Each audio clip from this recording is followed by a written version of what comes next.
right behind me here, for those of you who don't know, of course there's going to be thousands of you who do know, but this is G-VROY, Pretty Woman, and she's in the hangar for probably the last time, I'd imagine. Cabin crew taking their final opportunities. Okay, let's see if we can go and grab one of the mechanics. Your history here with Virgin Atlantic? So I started as an apprentice and worked my way through the apprenticeship scheme. I've been with the company for 19 years now. Worked my way up to certifier. We were at the Gatwick hangar last with the 747s, although obviously now with the current situation and retiring the fleet, we've moved up here and we're now doing the return off lease for the last 74 with the company. It's all been a bit of a rush rather than the normal planned returned off leases, but the teams have been working very hard to ensure that every aspect is covered on that. I still remember my first day on Gatwick Line, meeting the Jumbo for the first time, and it's just that iconic aircraft with the bubble, and it will be missed. The APU is the auxiliary power unit. It is a jet engine, but what we do is, rather than using it to provide thrust and motor force for the aircraft, it has a couple of generators which are connected on there through an accessory gearbox, and they are used then to supply electrical power to power the aircraft when the main engines are not operating and when we don't have ground power. We also can tap off high pressure bleed air, which we use then to run the air conditioning packs and also then the main engine start. The APU will be shut down pretty much just as the aircraft begins its taxi roll out from the pushback on the stand. Which is what sometimes you hear, that shutdown noise if you're sitting in the back of the aircraft. It does have a very distinctive wind down noise. You'll hear a sort of whistle and then the last of the wind down. What we've got there is the rear pressure bulkhead. So we have drains in the back there, so any fluid, whether it be de-icing fluid, condensation, if we have any oil or hydraulic leaks, they will then work their way out and then come out of those telltale drains there. These are the outflow valves. So on the grounds they're open to prevent the aircraft from pressurising due to the cooling air on the avionics and other such things as the air conditioning packs. Then during flight they'll be modulating towards the closed position and they'll help maintain the aircraft's pressurisation aided by the air conditioning packs, which will replace the air, take some of the bleed air off the engines to heat the air from the outside, while we're then losing some air. So you are getting some air recycled, which then goes through special filters, but you are losing some of the air overboard and it's replaced by fresh air from outside. We have the 4 set of gear back here, so we have the wing landing gear on each side, and then we have the body landing gear. The body gear actually has a couple of degrees of steering capability. It actually steers in the opposite direction to the nose wheel steering to assist on tight turns and to prevent the scrubbing of the tyres and therefore keeping them in service for longer, because we're not reducing the tread on them. In terms of changing a wheel on a 747, you don't have to jack the whole aircraft up, do you? Jack the undercarriage? No, we can jack the individual axle. So we have a jacking point just underneath here. There's a little dome here, and there's one of those the forward and aft positions on every bogey there. So we will then jack the axle as a pair, and then we can change the wheel. There's been some changes in the design and makeups of various components. We definitely see the benefits of the carbon brakes over the steel brakes. The temperatures that they hold and the wear cycles. Originally, you see with the brake units here, we have an indicator pin. Now this shows how much remaining life that we've got left on that brake unit. Various pistons all the way around, and then on each brake unit on each wheel. So you can actually see here, these are the steering actuators that we use for the body gear steering. Right. There's only a small amount of movement, Yes. but then with the distance that we are back, you only need a small degree of steering. So the body gear steering is linked to the front steering, is it? It is, yes. We've had a series of where we've gone through and done systematic changes at the seals within the landing gear. So that has involved jacking the aircraft and being able to drop the piston with our specialised portion here. This part here moves inside the cylinder. Of course, we've got our various seals sitting there. So we have to jack the aircraft enough and then to be able to depressurise the leg, pull the fescalised portion out of the casting there to be able to then change the seals in there. We have a quick reference for doing a pressure extension check to make sure that the aircraft legs are at the right extension for the pressure that they have inside. These are split rim wheels here, so the tyre is held together onto the hub, and then when they go away on overhaul, all these tie bolts here are undone, the wheel is split apart and the tyre is taken off. So obviously we don't want any failures of any of those bolts around there, so that's another inspection point. 205 psi on the mains, and then we're 175 psi on the nose wheels. On this particular aircraft, we've got the tyre pressure indicating system sensor just there. Yeah. So that will then give us a display up in the flight deck of what the reading is. What's your general maintenance checks on the this is the CF6, yes? It is, yes, the CF6. So generally what we're looking for when the aircraft comes in, again, is any signs of damage to the cowlings or to the pylon. We'll have a technician will go into the intake and inspect the blades to make sure that there is no impact damage, no signs of bird strikes or any foreign matter, and also to ensure that the integrity of the lining of the intake cowl is still maintained there. They will then come round and they'll check the main engine oil level and top up that as required, and then we have a single generator on each of the engines, so they will also check the oil levels and the filters on all of those as well. When we do engine changes, we'll have mainly all the fluid disconnects will be on the engine's right hand side, and then our electrical disconnects tend to be on the left hand side. The initial design goes back a long way. I mean, you had the earlier version of these engines were on the likes of the DC-10, so obviously we're now on to the FADEC version of that engine, so it's got its own ECU, more computer control, more monitoring. They're fairly good to work on. I mean, access can be difficult to some components just because of the amount of plumbing, as you say, that you have around there. But generally, they're pretty good engines. They have a good amount of hours on wing before they're required to be removed for workshop visits.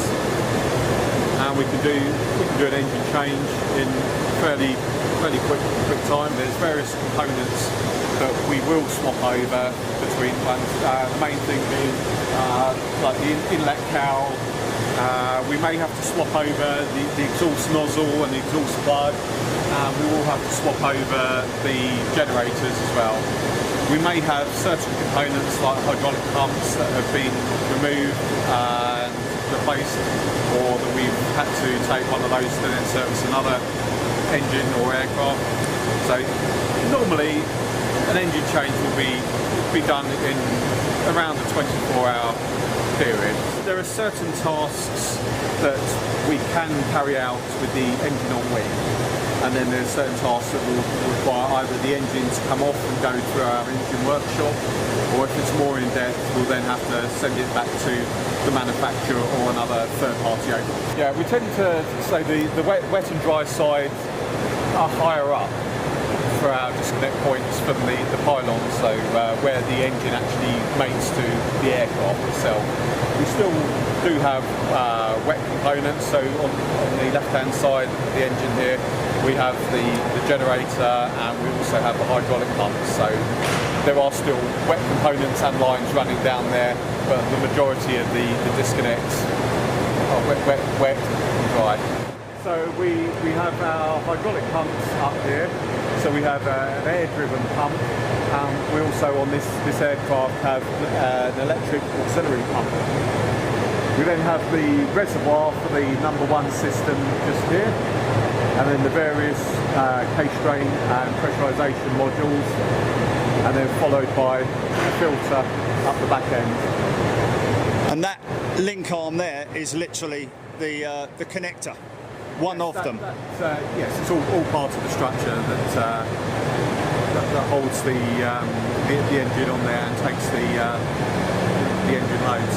Various components do have hard lives on them, but essentially you could say that the engine core itself could go on for many hours. I mean, we'll have engines. I'm not au fait with how many thousand hours the engines have on the wings, but I know they're certainly very reliable enough that we're not changing them every week. So that's an abradable lining there. So obviously, as you have any spinning mass, you get a certain amount of creep. So we get the expansion of the blades when they're at high RPM. So rather than damage the blades or part of the cowling, we have the abradable liners, so they're effectively a sacrificial material there, and they will then be subject to their own inspection criteria of when they're replaced. With redundancy and safety in mind, so one individual component is not powered by a single power source. There's duplication across hydraulic systems, so in the eventuality that there is an issue and one hydraulic power source is lost, you've got another one there that will act as redundancy and carry out the operation safely without any further ado. We have static wicks, so the aircraft, when it's flying, will build up a layer of static, and if there is such thing as a lightning strike, basically we don't want to have damage to the component. We want to spread the electrical charge so it's dissipated throughout the aircraft. I don't think you can work on anything for that long and not form some kind of emotional attachment. It's great that they're not all being broken up, that part of them will fly on and the other ones will be broken as spares to help keep those and other ones around the world flying. Thank you so much. Your time has been invaluable, and we really appreciate it. And hopefully we'll be back here again to walk around one of the new jets with you. Yeah, thank you, sir. Thank you very much. Take care. See you in a bit. Yeah. Cheers. I started with Virgin back in 1998. I was joined as a technician and then became a certifying engineer. So I was a cert engineer when these aircraft arrived. So I was actually working on these, and I mean, to say we were blown away by these when they arrived. Brand new 747s coming, just doesn't get any better than that. And so I had the pleasure to work on these as brand new, state-of-the-art aircraft. And so I was a cert engineer for a good number of years, then went into management. I'm now Virgin's aircraft asset manager. So we look after the life cycle of all of these aircraft and everything in them, the records, and also we work with the lessors to make sure these go back to the lessors in the in the right state. So it's actually quite poignant for me, remembering these back in 2001 as brand new aircraft. To see them now, when we look at some of the new aircraft that my team have brought into the fleet as well, it's really it's quite as I say, very poignant to see the aircraft now as an ageing aircraft, but also just how attached everybody is to them. You take a hire car back and there's a scratch down the side, you're accountable for that. Or if you were, for whatever reason, decided to put a beacon on the top of it whilst you had it and you took it back, they're going to then want recompense for putting that right. It's exactly the same with these as well. We have to really strictly abide to the lease conditions of that aircraft and make sure we manage the asset in accordance with that. And any modifications we make to the aircraft, obviously it's all approved through the regulatory bodies as well, but we need to consult the lessor as well. We've always done that. We've got great relationships with our lessors. So our fleet is a mix of owned and leased aircraft. So as you're aware, and you've seen the coverage on your show there, we've returned, since I've been in the role, we've returned 7 aircraft now, and this is the last of them, and this will be finished next week. So it's the end of a chapter for us. So, but it's a fantastic job to have. It's bittersweet because it's been tough, because 19 years in service, we have to maintain everything that's ever done on these aircraft by way of records. So that's every part that's replaced, every repair that's done on, albeit the engines, the airframe, all has to be fully traceable. So if you imagine 90 years, every flight list mate, the tech log pages, everything on there, we have to be able to justify to the owners or to the lessors that this aircraft is compliant. Any questions they ask, we have to then pull those records and say, yes, it's fully traceable. And do you know what? The team have done an amazing job, and the aircraft, we're on track to return all of these by Christmas. But yeah, very emotional. You know, when you sit back and you watch it disappearing over the fence, we were stood on, outside watching GB lift depart. Yeah, definitely. It's but do you know what? Again, we now need to look to the future, inevitably, and that's sitting outside there. It's the A350. Thank you so much. Thank you, and Really appreciate your time. Having you here. Thanks. My pleasure. Thank you, sir. Take care. Cheers. All the best. See you soon. Cheers. Tell us a little bit about yourself and what you do with Virgin Atlantic. I work in the comms and PR team here at Virgin Atlantic. So we've been working on this for a couple of months, figuring out how we're going to bid farewell to the Queen of the Skies, Jerry, because iconic aeroplane, as you know. Virgin Atlantic started our operations with one leased second-hand 747-200 in 1984, same year I was born. We've had 747s in our fleet ever since. We've had 30 747s over 36 years. This is our very last one. It's going to leave the fleet next week. I think it's going to be a few lumps and a few throats this time next week. So we've been thinking for months, what are we going to do to bid farewell to the 747? Obviously, we've got to give it a good send-off. Usual Virgin Atlantic style, what we would have loved to have done would have been to open it up, have an open day, get thousands of people through, everybody on board, have a look at the pictures and the engines, all that sort of thing. Of course, gosh darn bloody COVID means we can't do that. So what we've done is we've just had this little event today. Some very, very lucky ticket holders have managed to get hold of. I think they're luckier than the guys who got the golden ticket for Willy Wonka's chocolate factory. We're absolutely delighted to have such a nice atmosphere. Everybody's here. We've shown them around the aircraft. We've given them a tour, their photos of the engine. We've given them a meal on board. And we got the last third out of 3 groups today are just having their tour around, and they're going to have a meal on board shortly. Well, I'm sure a lot of people are familiar with this layout, that's for sure. This is all like just getting on the aircraft before she goes out. Class is ready for these guys who are just doing their tours at the moment. They're going to have a meal in upper class Yes. shortly. They're going to have their dinner. Okay, we've got people up front, have we? Nobody's up there yet. I think they're all out just doing their tours still at the moment. These are some giveaways for the guys who are here. Look at all these things that Virgin have done for these guys, man. Isn't that fantastic? Although we're waving goodbye to this aircraft, I would have the pleasure of waving hello to it, because I delivered it over from New Zealand when we first got it back in 2001. It's just something about a 747 that is just, when you work on it and fly on it like we do, it's just right here in your heart, and there's just nothing else like it. There's no other aeroplane in the sky that beats it. For me, I think it started in that romantic era of flying, didn't it, back in the late 60s or in the 60s, when, it was a privilege to fly, and it was glamorous. It still is glamorous, but you know what I mean, in that really romantic time.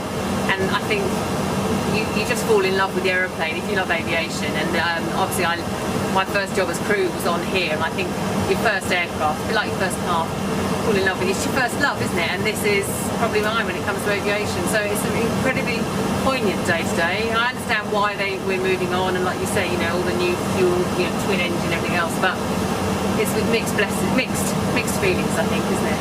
Part of my role is working with engineering and lots of other areas of business on new aircraft. So things like the 787 program I've worked on, the A350 program, and now the A339.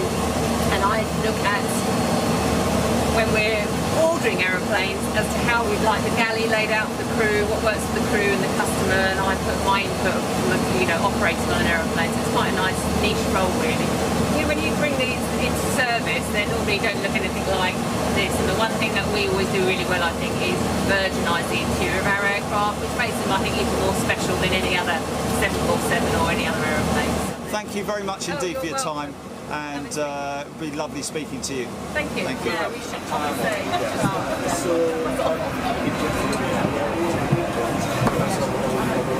Hello. Hello! How are you? I'm good, thank you. So it's like you're as enthusiastic as if we're just about to fly out somewhere. I feel like we are. When I was doing the boarding drinks, I actually felt like we were about to set off to Orlando, and I was like, no, we're not. So you've done that many times? Yeah, I usually am in Manchester Airport, so me and John both worked up there. So Disney Jet, Manchester to Orlando, wow. that was the most popular. Yes. Although we used to do Vegas on this as well, which was lovely. Yes. That was a nice little trip. But yeah, mainly Orlando. It just flies so well. It's incredible. You think what you're flying a jet around at 360 tons plus, and it's just a dream to fly. Today it's been a fantastic day. It really has. It is emotional because it's the end of an era. I mean, the aeroplane is still flying. It's just not going to be flying, obviously, with Virgin, and it's not going to be flying basically freighters now, isn't it? Obviously, we'd like to have done more, but the current circumstances that we find ourselves in means we can't. But at least we've done something. So, okay, only 36 people that were available in terms of tickets, but it's better than nothing. So yeah, everyone that's been on board today, everyone we spoke to has absolutely loved it. And of course, we'll give her a good send-off next week. Yes, please do. Make sure you watch. I'll be there. Thank you for your time, sir. Take care. All the best. Cheers. Bye-bye. So what would the normal procedure be with all of the crew? They'd all use that rest area at the back there. So you'd rotate it, would you? Yeah, so as soon as the last meal service is done and we've cleared in, yeah, the onboard managers will be right up front organising our times. If it's a night flight, we half it, so half of us go, half of us stay, and then we're literally up there as soon as we possibly can. Lights off in the cabin, walking down the aisle, no eye contact. Yeah. Grab a few blankets and pillows, and you're off. So how long are you up there for? Depends. Between 45 minutes and maybe 2 hours. Everyone has their favourite bunk. Yes. Oh really? Did you see the bunk where you can see the flight recorders? Yes, I did. Cool. Did you like that one? Yeah. Do you? Just because it's quite cool that you can see them there. Yeah. What's that, Jilly? Hold on a second. I've just got Jilly. What was that?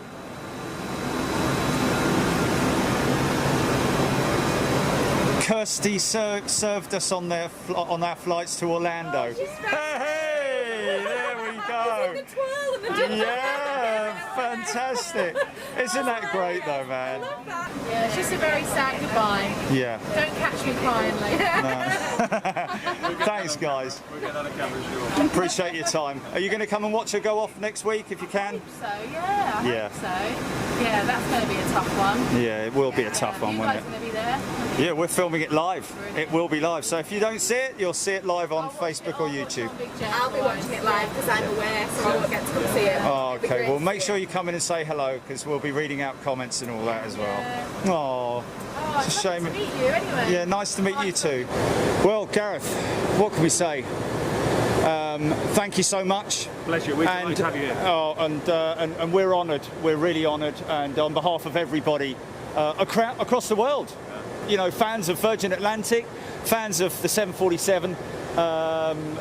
Let's just keep that momentum going. And great to hear about the 330 Neos coming on stream at the end of next year. And so much exciting new stuff with Virgin. And really look forward to it. Thank you, sir, once again. Thank you. Really appreciate your time. And we'll see you next Thursday, yeah? Thursday, looks like, yeah. Thanks, mate. You're a star. Good to see you, Jerry. Take it easy. Yeah, see you later. Bye-bye.